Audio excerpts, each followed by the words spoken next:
Welcome to another video by the In-Tune Guitar Academy. This is lesson 2 in how to play a 3-chord song in 30 lessons if you've never played guitar before. Today we're going to discuss about the different accessories that go along with your guitar. Now you've decided on which guitar you want to buy, you'll need a few accessories that go with it. Many guitars will come with a gig case, or a gig bag I should say. And a gig bag, as you can imagine, is less solid, less protective than say a case would be. So I'll give you an example of a couple of cases. This is the case that I use for my electric guitar. If you open it up and look inside, it has these clips, and it has a box or a compartment inside that allows you to store guitar strap, guitar picks, other accessories, spare strings. I'll just close this one up.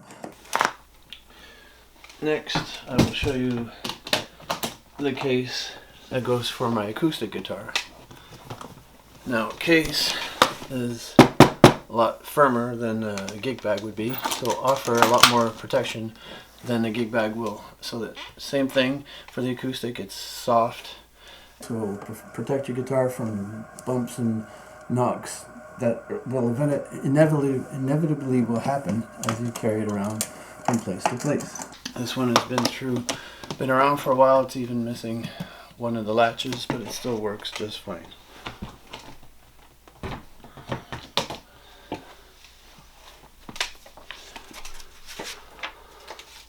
So I recommend that you spend a little extra money and get yourself a case. You'll get a lot more protection for your investment for the investment that you've spent on your new guitar. Many music stores will also recommend that you add in a humidifier. Now this is a non-powered humidifier that goes inside the case. Most music stores will tell you keep your guitar in the case, don't leave it out on display. Sure, it looks nice, but if you want to keep it looking good and in good shape for a long time, keep it inside the case. And if you add in a humidifier, it will keep it from warping or shrinking depending on changes in humidity levels. The humidifiers are non-powered, basically just a little pouch that you put inside your case. One of them is made by D'Addario, which is a company that makes guitar strings, very well known for guitar strings. So solid body guitars, like this one over here, this is a Fender Stratocaster, solid body, so it's just one piece of wood. Pickups are bolted onto the top of it, so the sound comes only through the pickups. There's another type of electric guitar called a hollow body or semi-hollow body.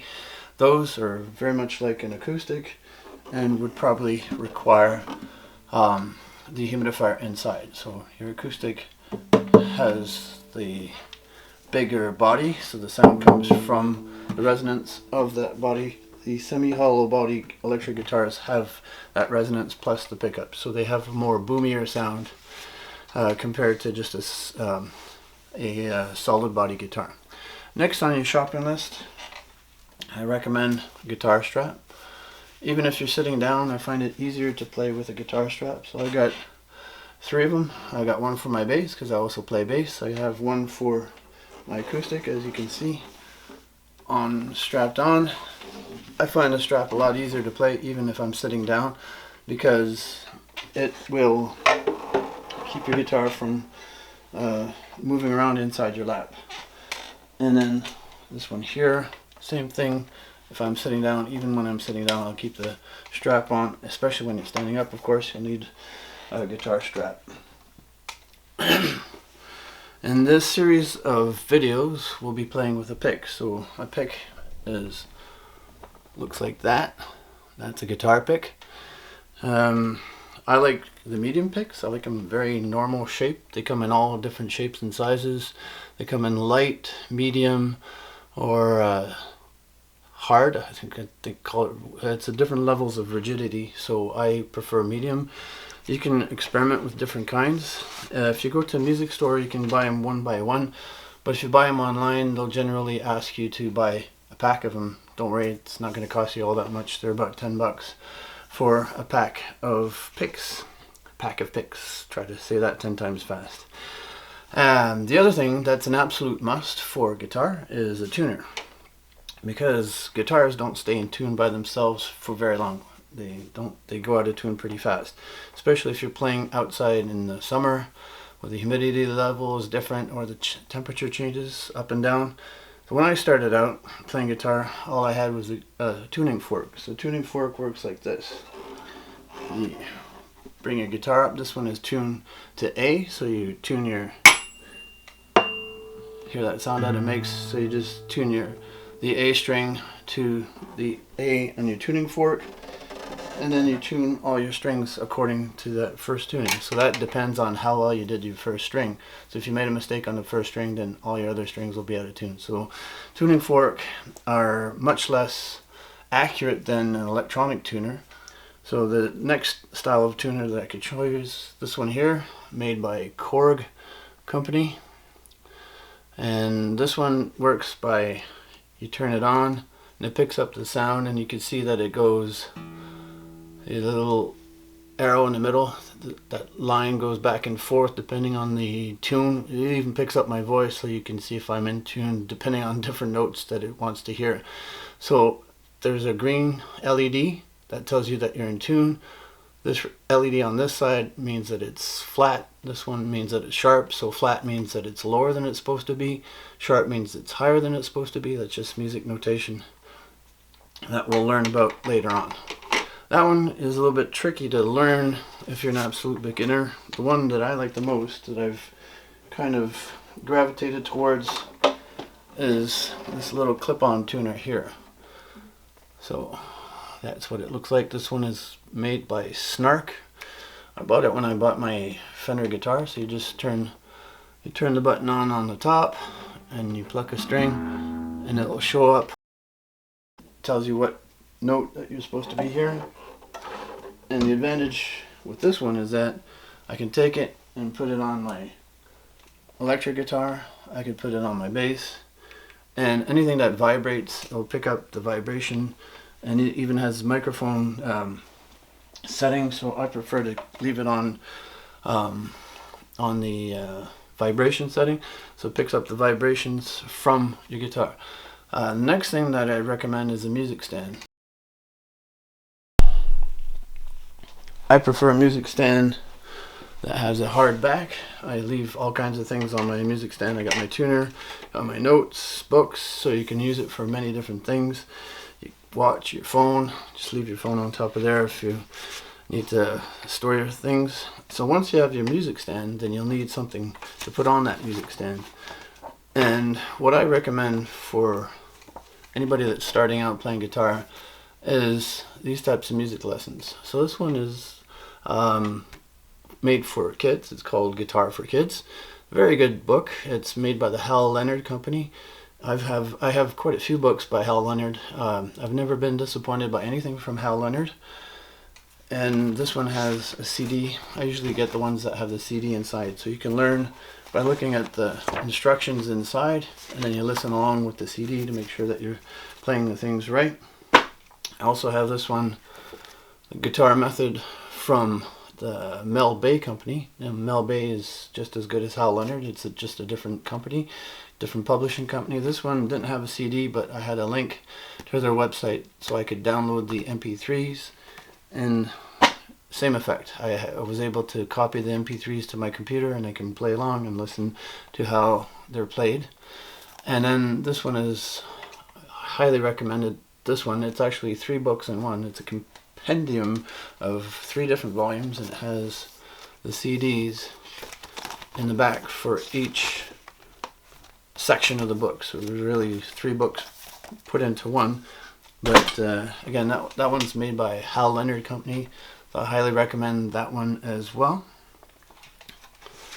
And before I forget, before we go any further, guitar stand is very important. So you see, if you notice, my electric is on a guitar stand. That's the little compact one. It folds up into next to nothing. So it's very portable, but it doesn't offer as much support as this one over here that my acoustic is sitting on. So the acoustic has the bass, which is like a tripod, and has this clip on top, so it keeps the guitar from falling over. So say you're practicing and or playing something and you just wanted to get up and have a drink or go somewhere or whatever you have to do, you put your guitar on the guitar stand. So for an extra 20 or 30 bucks, you've protected your guitar from falling over, because if you lean it on a chair or you lean it on a table, I know from personal experience, it doesn't take much to knock it over. The thing falls down and you'll break off a tuner, or you'll have to get your guitar repaired, which is always a drag, and you don't want that. What I'd like to talk about now is electric guitar. So for electric guitar, you'll notice that I need to buy an extra piece. So this is one of the other reasons why I recommend going acoustic for your first guitar, because with an electric guitar you'll need an extra amplifier, which is this piece down here. This one cost me $1,000, which are close to $1,000, which is a pretty decent amp. But amps comes in all different shapes and sizes, wattage rating, power rating, you name it. You can go from just under $100 to over 10,000. You can go crazy on guitar amps, and it's got a pretty nice sound. So that's what you call a clean sound.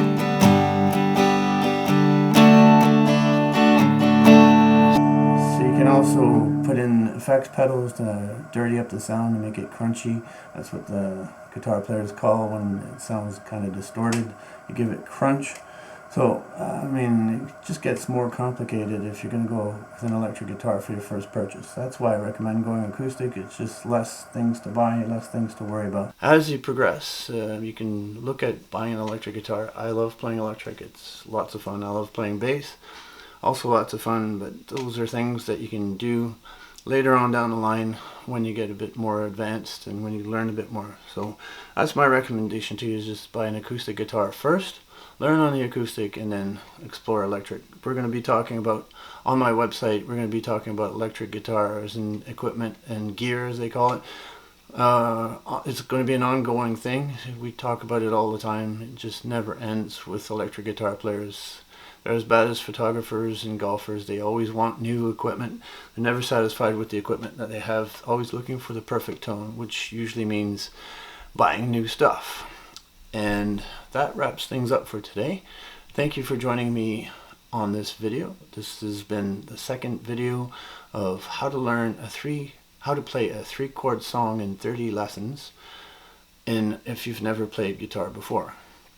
Join me on www.intuneguitaracademy.com for the companion articles.